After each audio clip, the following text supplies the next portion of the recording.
Dizem que a moral é um luxo, e como todo luxo, ela desaparece quando a fome entra pela porta.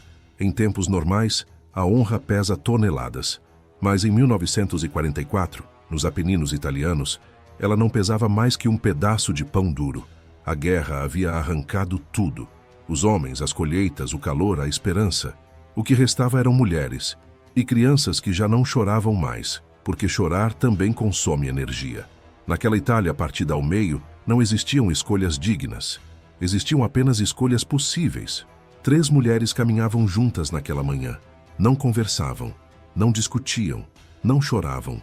O acordo havia sido feito na noite anterior, em silêncio, enquanto contavam os últimos grãos de arroz numa tigela rachada. Lucia ia à frente. Era a mais velha. O rosto marcado por rugas que não vinham da idade, mas da perda. Sofia vinha logo atrás, com o maxilar travado, como quem decidiu não sentir mais nada.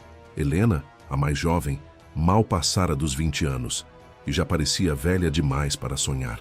6 crianças ficaram para trás. 6 bocas pequenas. 6 corpos fracos demais até para implorar. Os maridos, um morrera longe, em outra frente de batalha. Outro fora executado por homens de uniforme preto. O terceiro simplesmente desaparecera sob escombros e fumaça. Aquelas 3 mulheres eram tudo o que restava daquela vila. Elas sabiam para onde iam. Sabiam que os caminhões aliados traziam comida. Sabiam também que dinheiro não valia nada. A moeda local servia apenas para acender fogueiras. O mercado negro exigia ouro, joias, quadros, coisas que haviam sido enterradas, roubadas ou trocadas há muito tempo. Mas ainda restava algo que a guerra não havia conseguido arrancar à força, apenas empurrar para o desespero. Quando o mundo desmorona, o corpo vira a última moeda, e a dignidade, o último item negociável. Eles vão querer, murmurou Lucia, sem olhar para trás. Ela não precisou explicar o quê. Pensem nas crianças, completou com a voz quebrada pelo frio. Helena apertou o xale contra o peito, sentindo o vento atravessar o tecido gasto. E se... Ela hesitou. E se nos tratarem como coisas? Sofia respondeu sem hesitar, com uma dureza que só quem já perdeu tudo consegue ter. Coisas morrem, nós ainda não. Somos mães, e mães fazem o que precisa ser feito. Nenhuma delas acreditava realmente nessas palavras. Mas às vezes, acreditar não é necessário. Apenas continuar andando. O cheiro chegou antes da visão. Gordura quente, café forte, fumaça. Para estômagos vazios, aquele aroma era quase violento. Então, através da neblina, surgiram as barracas, caminhões, homens rindo, aquecendo as mãos, limpando armas. A bandeira que tremulava não era italiana, nem alemã, era outra. E naquele símbolo, estranho, colorido, distante, começava algo que nenhuma das 3 poderia prever. Elas pararam à beira do acampamento, respiraram fundo. Lucia deu um passo à frente e levou a mão ao casaco. Naquele instante, cada uma delas acreditava que estava prestes a perder a última coisa que ainda podia chamar de sua. Mas o que elas encontrariam ali não era o que a guerra costumava oferecer. E talvez, apenas talvez, fosse algo ainda mais raro do que comida. O frio parecia morder mais forte quando elas cruzaram a linha invisível do acampamento. 4 soldados se aqueciam em volta de um latão em chamas. Riam baixo, esfregando as mãos, alheios ao que se aproximava pela neblina. Quando perceberam as 3 figuras magras surgindo do branco, o riso morreu no mesmo instante. Não eram americanos. Não eram loiros, nem altos, nem falavam alto demais. Tinham a pele mais escura, os rostos marcados de sol e cansaço. Os uniformes estavam sujos de lama seca. Em alguns veículos atrás deles havia um símbolo estranho pintado, uma cobra fumando. As mulheres pararam a poucos passos do fogo. O calor bateu no rosto delas como um tapa. Não era agradável, dava tontura. O corpo faminto não sabia mais receber conforto. Lucia engoliu em seco. O coração batia tão forte que parecia querer fugir pelo peito. Ela sabia que, se hesitasse, não teria coragem depois. Deu mais um passo. Com dedos rígidos de frio e vergonha, começou a abrir o casaco grosso. O tecido pesado se afastou lentamente, revelando o vestido fino por baixo, gasto, quase transparente. Sofia fechou os olhos por um segundo e imitou o gesto. Helena demorou mais. As mãos tremiam, mas ao lembrar do filho deitado sem forças, também abriu o casaco. Não havia sedução, não havia convite, havia apenas a exposição crua da miséria. Helena baixou a cabeça. Esperava o que sempre vinha, o olhar demorado, o sorriso torto, a aproximação indecente. Esperava ser reduzida à coisa. Per mangiare, sussurrou Lucia, a voz falhando. Ela apontou para si e para as outras. Depois fez o gesto de levar comida à boca. Tutto per mangiare, tudo para comer. O silêncio que caiu foi pesado, espesso, quase físico.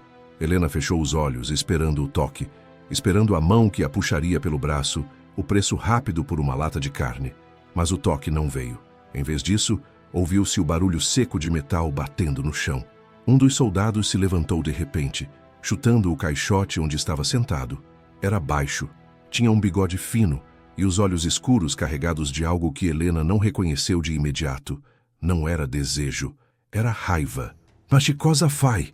gritou ele num italiano quebrado, misturado com outra língua. Ele gesticulava, nervoso, apontando para os casacos abertos.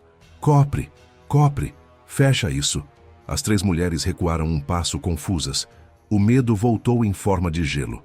Seriam expulsas, presas, humilhadas? O soldado respirava fundo, passando a mão pelo rosto. Olhou para os companheiros e balançou a cabeça, murmurando algo entre os dentes. "Mãe, mãe de família", disse, como se a frase doesse. Então ele se aproximou de Lucia. Com um cuidado quase cerimonial, segurou as lapelas do casaco dela e fechou uma por uma. Não tocou na pele, não olhou para o corpo. Olhou apenas para o rosto cansado daquela mulher. "Não precisa disso aqui, senhora", disse agora com a voz baixa, firme. "Aqui não." Lucia sentiu o corpo estremecer. Não de frio, de choque. O soldado se virou bruscamente para dentro do acampamento. "Oh!" gritou. "Traz comida, traz o rancho, traz o que tiver aí." Os outros soldados se levantaram, não com pressa militar, mas com uma agitação humana, quase desordenada. Um saiu correndo para uma barraca. Outro puxou uma caixa de madeira. Um terceiro alimentou o fogo. Helena abriu os olhos devagar. Não entendia. Sofia apertou o braço dela, como se tivesse medo de que aquilo fosse desaparecer se soltasse. O homem do bigode voltou-se novamente para elas. "Brasileiro não compra gente", disse batendo no próprio peito. "Brasileiro tem mãe." E naquele instante, as três mulheres entenderam que algo havia quebrado ali. Não nelas, mas na lógica cruel da guerra. Elas haviam ido até aquele lugar prontas para perder tudo. E sem perceber, estavam prestes a receber algo que já julgavam extinto. Dignidade. E aquilo, elas jamais esqueceriam. O que veio depois não teve ordem, nem comando, nem regra. Foi um movimento quase instintivo. Outros soldados se aproximaram, atraídos não pela promessa de troca, mas pelo constrangimento silencioso que pairava no ar. Homens de sotaques diferentes, de lugares distantes, unidos por algo simples e profundo: reconhecimento. "Senta aqui, senhora", disse um deles, empurrando um caixote para perto do fogo. Lucia obedeceu sem discutir. As pernas já não sustentavam o peso do corpo nem da emoção. Sofia e Helena sentaram-se ao lado dela. O calor começou a subir lentamente, devolvendo às mãos uma sensação esquecida. Então começaram a surgir os objetos, não como pagamento, como partilha. Latas amassadas de carne em conserva, pacotes de biscoitos duros, barras de chocolate embrulhadas em papel grosso, um saco de açúcar, um pouco de feijão escuro ainda quente, trazido às pressas de uma panela improvisada. Sofia segurava um saco de pano aberto, enquanto as mãos dos soldados iam enchendo, uma após a outra. O peso aumentava, e com ele algo mais difícil de definir. As mãos dela tremiam tanto que uma lata quase caiu. Um soldado a segurou antes de tocar o chão. "Devagar", disse ele, com um sorriso curto, quase tímido. Sofia tentou agradecer, mas a palavra se perdeu. Apenas balançou a cabeça. As lágrimas começaram a escorrer, congelando antes de alcançar o queixo. "Perché", ela tentou. "Perché fatichesto."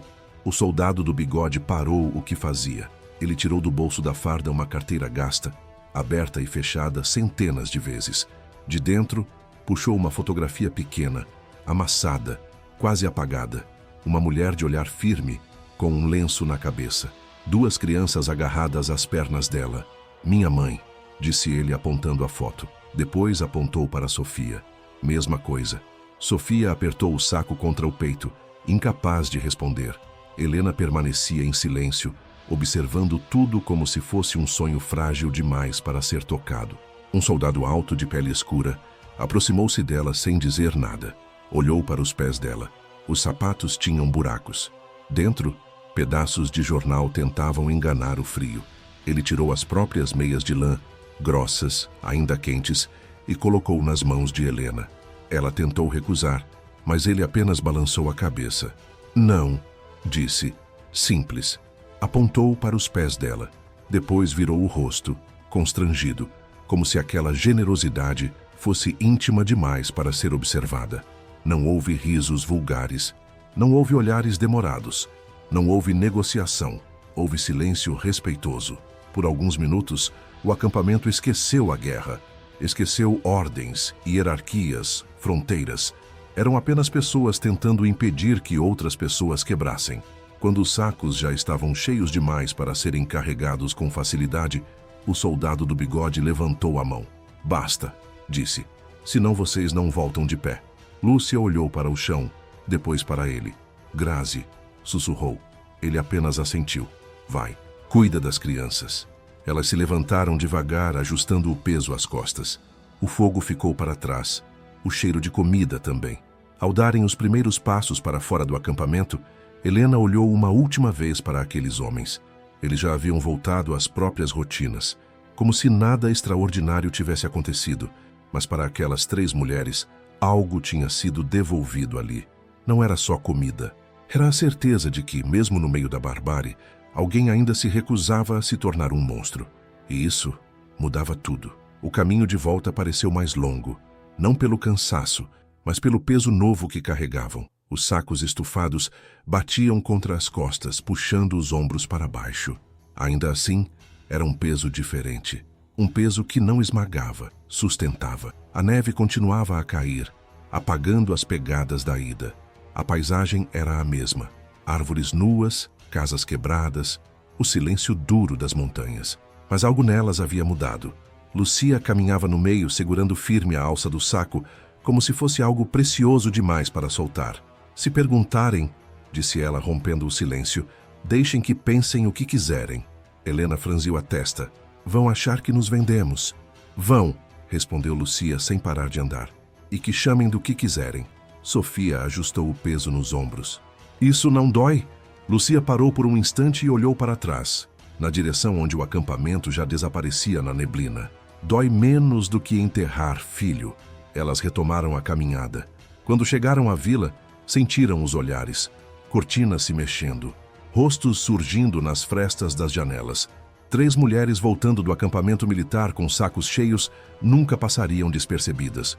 O julgamento estava feito antes mesmo da primeira palavra, mas pela primeira vez em meses, nenhuma delas baixou a cabeça.